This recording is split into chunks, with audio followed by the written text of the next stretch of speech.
Yeah. So it's a joy to interview who's going to be our new curate. This is actually our second time around because we were both gassing and way longer than the time limit we were given. So my name is James de Castiglione. I'm rector of the parish of Chanctonbury. I'm married to Louise. We've got 4 kids. We've been here 7 years. I'm delighted to be welcoming Patrick as our curate. We used to be 3 parishes in a united benefice. About 15 months ago, we became one single parish, moving across 3 villages. Geographically, just to locate us, we are halfway between Horsham and Worthing, right at the foot of the South Downs. We're excited. God's moving by His grace around us. It's always a divine comedy that He would use us and involve us. But we are pursuing as much of the kingdom of heaven here in Chanctonbury and beyond as Jesus will graciously allow us this side of His return. So we are all about seeing the kingdom come and God's will being done. And Patrick, you're going to be a part of that. So hello, my friend. Tell us, give us a bit of a description of your vocational journey, and perhaps just include within that why it is you are being very kindly allowed by our bishop to remain in your home parish. Okay. So I'm married to Philly. We've got 2 sons, Matthew and James. We moved to Sussex in 2005 from London, and to be honest, we wouldn't live anywhere else now. And with that intro that James has just given, I'm just super excited to be involved in what's going on here. But the journey for me has been an interesting one. So the reason that I'm allowed to stay in my home parish, the bishop has very generously allowed me to do that, is basically I have an unusual situation where I have a medical issue. In 1993, my kidneys failed, and today I go on a dialysis machine each night. And just the upheavals of having to move to another parish would have been extreme, to say the least. But in terms of my Christian journey, so I've always been a believer, always been a Christian. I can't think of a moment in my life when I haven't believed in Jesus. And I'm really grateful for that. But this journey to ordination is a real shock. It's still a shock, to be honest. But I do remember back, James, in 2014, I think it was, you, at the beginning of that year, you invited 10 or 12 people into your sitting room and invited them to think about becoming readers in the Church of England. And I was looking around the room thinking, yep, you'd be good. And I was thinking, I don't know why I'm here. And the hilarious thing, and this is why I do know the Lord has a cracking sense of humor, is I was the only one that went forward for reader training. So 3.5, 4 years later, having completed that training, I thought, great, I'm done. I can sort of help out, doing bits and pieces in the church, which I was excited about. And I was out walking the dog one morning, and out of nowhere, clear as a bell, the Lord dropped this thing into my mind. So it was a thought, but it sounded like a very loud thought. I want you to get ordained. Wow. And I was floored by it. And to be honest, I ignored it for about 2 weeks, and it just would not go away.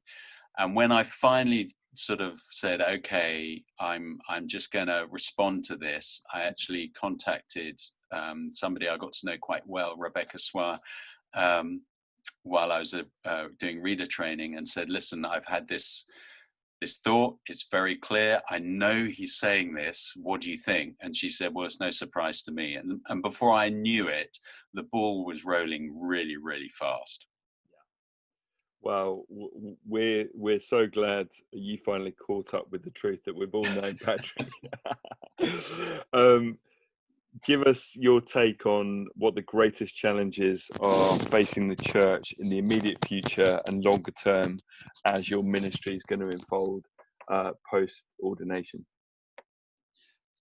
I think for me personally, I feel very keenly a call on my life, particularly to recapture the miraculous in the church. And I felt back in 1994 the Lord say, "I want you to start healing the sick." So we started having prayer meetings to heal the sick, and the sad thing in many ways was that for 20 years we did that but didn't see anyone healed. We all saw people touched by God, but we didn't see anyone healed. And it was in the last 7 or 8 years that is profoundly changed, and I'm so grateful to the Lord for that. But part of that change was I had to unlearn a lot of things that I'd been taught or thought I knew, which were contrary to what actually I found in Scripture. So one of the greatest challenges, I think, is that, you know, in the church in this country, the expectation for the miraculous probably isn't as high as it should be. But the excitement is, I know it's on the Lord's agenda. Jesus seemed to love healing the sick. We're asked to follow him. And he said in John 14, you know, those that believe in me will do the works I do. So come on, that's got to be fun, isn't it? And I think that's our trajectory as a church, as the Church of England. Yeah, terrific. We haven't got the time. On our previous recorded version, I then said, Patrick, tell us a story. You know, this Patrick heads up our healing ministry, and we're seeing weekly, daily miracles and signs of God's kingdom touching people's bodies, hearts, minds, which is just a joy to behold. So more of that, Lord, more of that. But let me ask you, this is obviously a strange time we're in, impacted by the global pandemic. How's lockdown been for you in preparing for what's ahead, ordination-wise? I'm very aware that for many people, lockdown's been just hideous and awful. And, you know, the whole Corona thing, so many people have lost their lives. And, you know, I'm very aware of that. But for us personally, as a family, after the initial lockdown where we had to, you know, scrabble around really quickly to get things online versions of our healing center, et cetera, once that sort of settled down, if I'm really honest, it's been great. I mean, we live in a beautiful part of the world. We have a garden we can walk. It's just it's been extraordinary. The weather's been utterly extraordinary from lockdown till now, pretty much, which is just astounding. So, short answer is, it's actually been quite good, quite fun. Yeah. I think you're meant to ask me How how about you, lockdown's been. James? Yeah, how's it been for you in preparation? Very, very similar to you. I think, you know, we know there are people who are really having a tough time. I think just personally, I think it's felt like a simplifying of life. You know, and again, like you, we're very blessed. We've got food in the fridge, we've got a roof over our heads, and a simplifying of, you know, it's me, Lou, the kids for a lot of the time, you know, and just living together, you know, living with God together, you know, having more time to, you know, slow down, to pray, to talk, to have fun, you know, and from a ministry perspective, you know, some of that's just been simplified. You know, we're streaming online like everybody is at the moment, but there's a bit of focus, I think, you know, dialing down some of the other activities to really focus on how can we, you know, really serve people well, practically, you know, serve people well in terms of their encounters with God, in terms of, you know, grappling with the scriptures, releasing the Spirit of the Lord, you know, as we minister. And so, Yeah, it's been really. I've thoroughly enjoyed it. So, um, Patrick, what are your hopes and concerns looking ahead to the next 12 months? Um, I guess sort of concerns. There's going to be a lot of new things, a lot of firsts. I know that you've got lined up for me to be governor of one of our schools, which uh, I'm sure will be great, but I've never done that sort of thing before. And, there's going to be learning how to do funerals and, all these sorts of things. So a lot of firsts. So, whenever you do something for the first time, you're not quite sure how that's going to work out. But I know under your expert tutelage, it's going to be absolutely fine. And in terms of hopes, I'm just deeply excited at what the Lord's going to do, just on lots and lots of different levels. But we're already seeing it. But I'm like a broken record on this. But we have this thing called Healing Centre in Chanctonbury, and I'm really looking forward to that being made redundant, because everyone in our church understands that they have the triune God living in them, and they can heal the sick, they can raise the dead, they can get people free as they tell people the good news of Jesus. So that's the dream. It might take a bit longer than 12 months, but it might not. Yeah, Who knows? yeah, terrific. My hopes and concerns the next 12 Yeah, what months. are your hopes and concerns? Okay. You have to keep asking yourself the question. Well, I'm excited to serve together in a new way, and Patrick, you're a great guy, and you're ministering so powerfully and brilliantly already. But I'm excited just seeing you going out in a new capacity into our villages, into our communities, and really just representing the church in that way, with the gifts that you've got and the character that you have. Um, Standing back from it all, what are my hopes and concerns? My concerns for us as a society, that we really, across the board, open our hearts to God and don't look back on coronavirus as basically being a great time where I got the garden looking really good and I didn't have to commute to London, and I had a bit more time with the kids. But actually I feel the Father just calling people and drawing them to himself.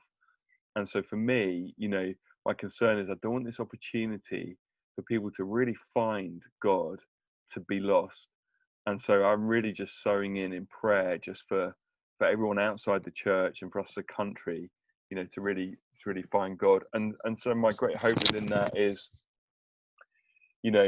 God is on the move. I think we're seeing and sensing some of that already.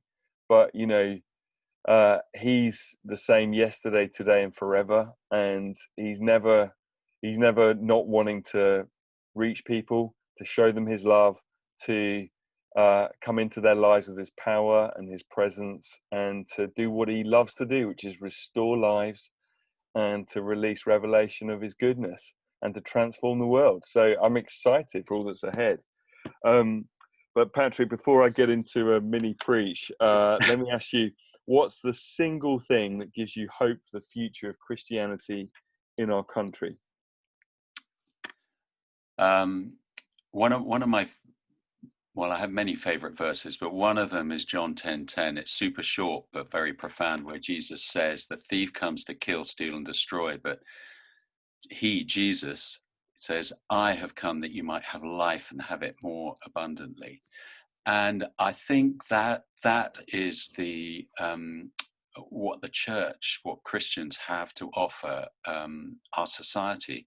Yeah. And I think one of the things that I would that I sometimes see is that church and Christians often respond to what society is doing and saying, rather than listening to what the Father's saying and being the answer, being the solution. So rather than society dictating the direction of travel, that actually the church begins to dictate the direction we go in. Good, Patrick. Good. And James, you? Single thing that gives me hope for the future of Christianity in this country is pure and simple the nature and character of God. You know, global pandemics come and go. You know, you can find yourself in a moment where society is secularizing, or you can find yourself in a moment where society is becoming more spiritual or more Christian. All of those things don't matter.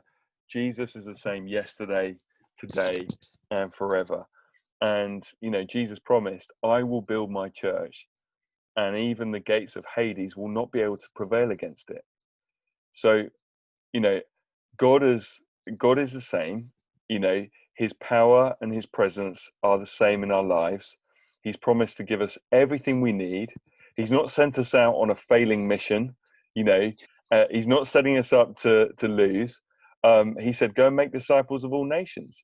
He doesn't say, and you'll have a moment in the 21st century where it doesn't quite work and the church is on the back foot and called to retreat. He said, I will build my church. And so the single thing that gives me hope for our country is who God is, and you know what He has done for us in Jesus. And so I'm so excited. This is a moment of huge opportunity, of huge challenge, I feel, but a moment where God is on the move and He's working. And I was on a call yesterday about something completely different with a friend I met a year ago who happens to be the Bishop of the Arctic. And he's Bishop of 1.5 million square miles of Canadian Arctic, inhabited by 80% Inuit people. And he was just saying, and we were talking about some stuff, but he was just saying, guys in the UK, don't forget who you are. You know, the reason the Arctic is not only Christian but Anglican is because the Church of England sent one guy who was ordained, who got on a whaling ship in the 1920s, landed in the third most northerly settlement of Inuit before you get to the North Pole. And from that moment, he basically evangelized the Inuit people in such a way that, you know, Christianity pervades the Canadian Arctic. And he was like, guys, remember who you are. You have a heritage as a Christian nation of sending theology, of sending church leaders, of sending missionaries, of sending insights about who God is and what He's doing in the world right across the planet. And so, you know, remember who you are, guys. You know, you've got such a rich heritage. Step into that. So, you know, God is on the move. Game on, Patrick, I would say. What could anybody watching or listening to this be praying for you, buddy, as we look ahead to the future? So yeah, I'd just love prayer for Philly and I, particularly over the summer. We're actually taking a little bit of time out because we feel like God is really stirring us to press in prayer and have time to do that with Him. And we just want to be open to whatever He wants to do in us. There's revelation we need in all sorts of areas, not least in the area of healing and the miraculous. Jesus healed everyone that came to Him. He had whole towns and villages come and all the people were healed. Well, yeah. I'm not seeing that yet. So that He set the bar high, but come on, let's aim for that. So prayer for... Sorry, I was going to say, Jesus is so inspiring and challenging because He said, aren't you going to even do, he said, you're going to do even greater things than I've been doing. So you talked about whole towns and villages. Come on, what about whole regions coming to Him and being set free and healed and delivered? It's so exciting. Anyway, so pray for that would be wonderful. Yeah, fantastic. And for you, James, what would you like prayer for? Yeah, I think just excited to serve with you in a new way. So prayer that we just have lots of adventures as we follow Jesus, you know, in this new way. I just love, you know, our communities to feel like it did when Jesus was around. You know, Jesus rolled up to a wedding and He made the party even better. by turning water into wine. You know, I was just reading with the kids this morning, just that beautiful story of the paralyzed man being lowered through the roof by four of his mates. You know, thinking when he was with Jesus, how did he go home? Well, he didn't go home paralyzed. He went home leaping and rejoicing. Can you imagine the party in that guy's house that evening when he returned home and just celebrated what Jesus had done? So I think I just love Patrick, you know, as you and I serve together, that we just be more and more like Jesus, and the things that he did, the person that he was, would just characterize our lives more and more and more, so that the same restoration, the same celebration, the same life in abundance just characterizes our lives personally, but also the ministry here and these villages, and indeed our county, just as God moves, as we believe he is and wants to. So bless you, buddy. I'm Bless so you. Amen. excited you're getting ordained. It's a great privilege to walk alongside you, and we're all praying for you as this happens. And for anyone watching this, this guy is a brilliant teacher of the healing ministry. He's a brilliant practitioner and example of how you do the things of Jesus in the area of healing. So get him along to your parish. Get him along to give you a boost, because he's brilliant at training and teaching others. So God bless you, buddy. And Thanks, James.